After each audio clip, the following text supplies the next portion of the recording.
We clip-clop between the city's vine-covered walls, then wind down the green tourmaline pathway that leads to the massive jade gates at the entrance to town. Tara River's waterfalls roar below us as we trot along the golden bridge. Then Nala breaks into a gallop, her hooves thudding over the grassy plains of the lowlands, the Duinn Mountains a dark line in the distance. I let loose a long shout. Freedom at last!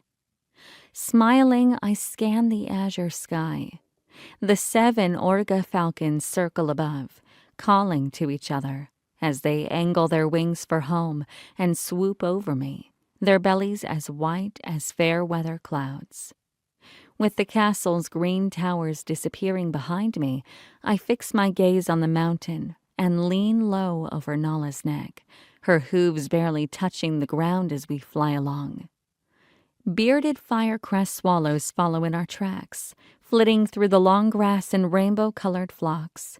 Greencoats, the small trooping fairies of the lowlands, colorful rabbits, mice, and all manner of tiny creatures scatter, taking shelter as we thunder past.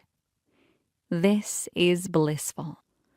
Nala and I racing with the wind under an expanse of blue sky. Kara curled around my neck, and the last wisps of this morning's dream finally dissolving. Energy courses through me, power, joy. Life is better than good. It's perfect. Without warning, everything changes.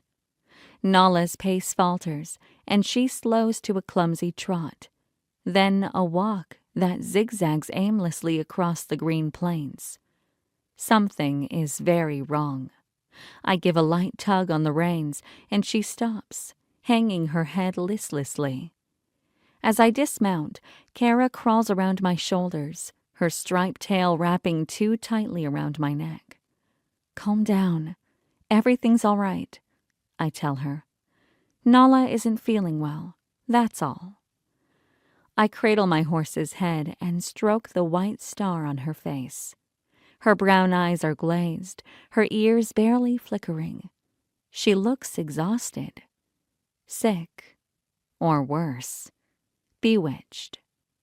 A bubble of fear expands in my throat, and I lift my eyes and scrutinize the plains, shocked that I barely recognize them. I squint eastward in the direction of Wayland's Tor. The usual cuts and curves of the landscape that indicate the way to the crystalline oak have disappeared, and in their place, a purple mist hovers, stretching as far as the eye can see. I spin on my heels, circling around, and can see no pathway out, no familiar landmarks. This has to be magic. Powerful magic. But whose?